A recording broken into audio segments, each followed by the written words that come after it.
ஆளு நம்ம திருமான்ட்ட போய் ஐயா ஐயா இந்த மாதிரி ரத்தின கம்பளம் சிவப்பு கம்பளம் கேள்வியை முடிக்கலங்க.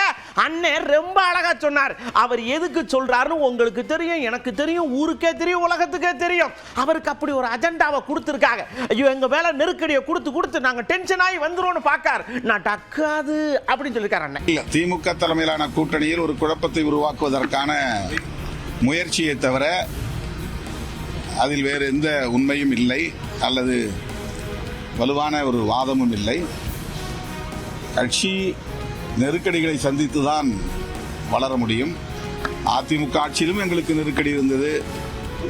அதுபோல ஒவ்வொரு காலகட்டத்திலும் நெருக்கடிகளை சந்தித்து அங்குலம் அங்குலமாக நாங்கள் எங்களை வலுப்படுத்தி வந்திருக்கிறோம். இன்றைக்கு ஒரு அங்கீகாரத்தையும் பெற்றிருக்கிறோம். இதை பொதுவெளியில் நாங்கள் சொல்லுவதால் அவமானப்படுகிறோம் என்பதை போன்ற ஒரு தோற்றத்தை அவர்கள் ஏற்படுத்த முயற்சிக்கிறார்கள். அது உண்மை அல்ல.